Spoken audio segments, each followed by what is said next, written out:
नमस्कार, आप देख रहे हैं आर्या न्यूज। मैं हूं आपके साथ पल्लवी सिंह। झड़प की बात करें तो पंजाब हरियाणा बॉर्डर पर बैठे किसानों और सरकार के बीच जिस तरह की नोकझोंक चल रही है और जिस तरीके का विवाद बना हुआ है वो खत्म होने का नाम नहीं ले रहा है।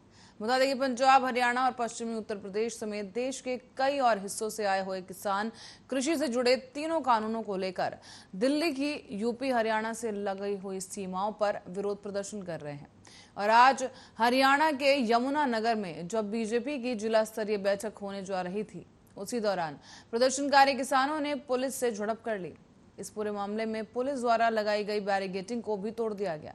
हालांकि किसानों ने खुद को इस पूरे मामले से एक बार फिर से अलग कर लिया है और कहा है कि हमारे बीच ऐसा कुछ भी नहीं है और कुछ ऐसे अराजक तत्व हैं जो माहौल खराब करने की कोशिश कर रहे हैं।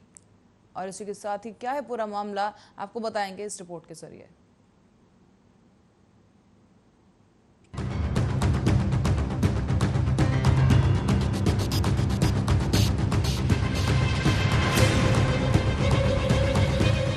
हरियाणा के यमुनानगर में आज बीजेपी की जिला स्तरीय बैठक से पहले किसानों ने जमकर विरोध प्रदर्शन दर्ज कराया।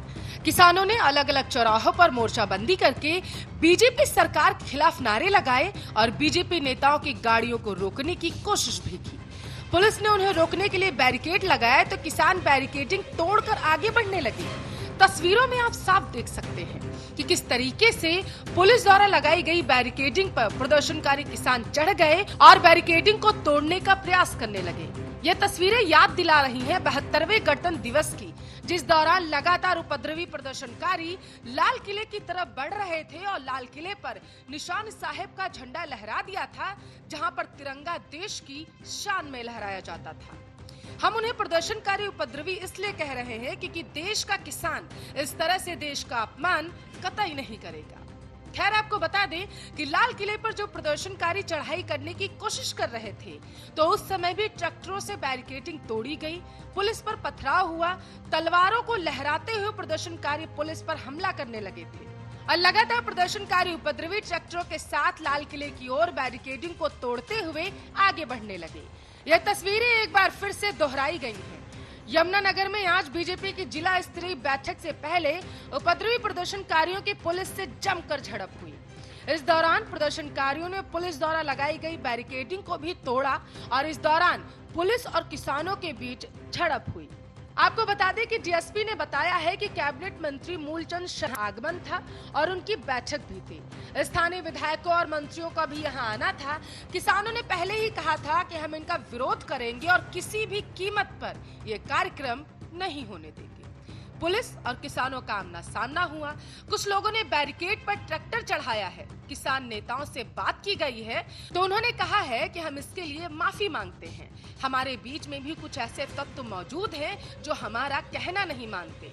इन पर कानूनी कार्रवाई की जाएगी। आपकी जानकारी के लिए आपको बताते चले कि किसानों ने गिरफ्तारियां भी दी हैं। बीजेपी की जिला स्तरीय बैठक में हरियाणा के परिवहन मंत्री मूलचंद शर्मा, शिक्षा मंत्री कमल लाल गुर्जर, पूर्व केंद्रीय मंत्री रतन लाल समेत कई नेता पहुंचे। किसानों ने नए कृषि कानूनों को लेकर बीजेपी के नेताओं के विरोध में पुलिस बैरिकेडिंग को तोड़ दिया था। उधर किसान नेता राकेश टिकैत ने एक बयान में कहा कि भारत सरकार बातचीत करना चाहती है तो हम बिल्कुल तैयार हैं। 22 तारीख से हमारा दिल्ली जाने का कार्यक्रम होगा। 22 जुलाई से संसद सत्र शुरू हो रहा है। 22 जुलाई से हमारे 200 लोग संसद के पास धरना देंगे। मैंने ये नहीं कहा था कि कृषि कानूनों को लेकर हम यूएन जाएंगे, बल्कि हमने कहा था कि 26 जनवरी के घटना की निष्पक्ष जांच हो जाए। अगर यहाँ की एजेंसी जांच नहीं कर रही है तो क्या हम यूएन जाएंगे? बता दें, ये किसान नए कृषि कानूनों के खिलाफ पिछले साल से विरोध प्रदर्शन कर रहे हैं।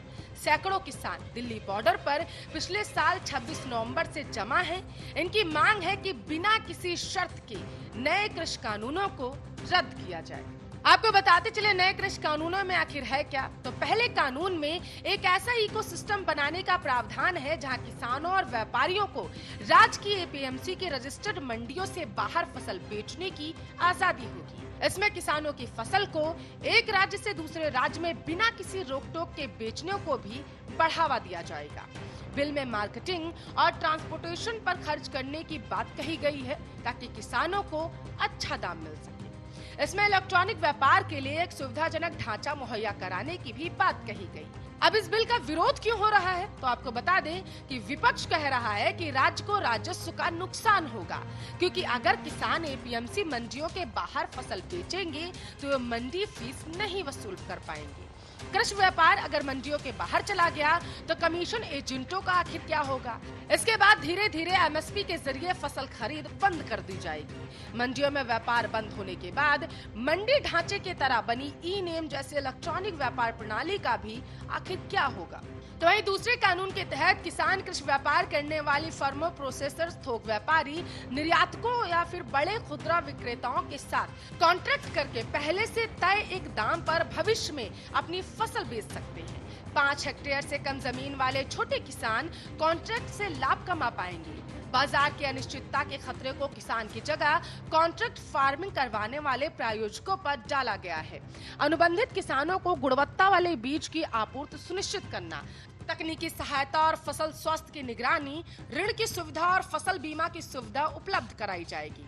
इसके तहत किसान मध्यस्थ को दरकिनार कर पूरे दाम के लिए सीधे बाजार जा सकते हैं। किसी विवाद की सूरत में एक तय समय में एक तंत्र को स्थापित करने की भी बात कही गई।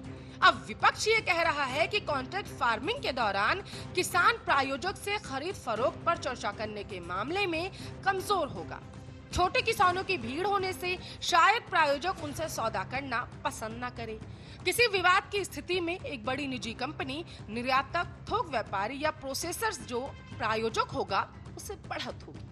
चलिए अब तीसरे कानून की बात करते हैं। तो आपको बताते चले कि तीसरे कानून में अनाज, दलहन, तिलहन, खाद्य तेल, प्याज और आलू को आवश्यक वस्तुओं की सूची से हटाने का प्रावधान किया गया। इसका अर्थ यह हुआ कि सिर्फ युद्ध जैसी असाधारण परिस्थितियों को छोड़कर अब जितना चाहे इनका भंडारण किया जा सकता है। इस कानून से निजी सेक्टर का कृषि क्षेत्र में डर कम होगा, क्योंकि अब तक अत्यधिक कानूनी हस्तक्षेप के कारण निजी निवेशक आने से लगातार डर रहे थे। कृषि इंफ्रास्ट्रक्चर में निवेश बढ़ेगा, कोल्ड स्टोरेज और फूड सप्लाई चेन का आधुनिकीकरण होगा या किसी सामान के मूल्य की स्थिरता लाने में किसानों और उपभोक्ताओं दोनों को मदद देगा। प्रतिस्पर्धी बाजार का वातावरण बनेगा और किसी फसल के नुकसान में कमी आएगी। अब इस पर विपक्ष का मत अलग है। असाधारण परिस्थितियों में कीमतों में जबरदस्त विपक्ष कह रहा है कि इजाफा होगा, जिसे बाद में नियंत्रित करना मुश्किल हो जाएगा। बड़ी कंपनियों को किसी फसल को अधिक भंडार करने की क्षमता होगी। तो वही किसान संगठनों का आरोप है कि नए कानून की वजह से कृषि क्षेत्र में पूंजीपतियों और कॉरपोरेट घरानों के हाथों में चला जाएगा और इसका नुकसान सीधे तौर पर किसानों को होगा। Special desk, Arya news.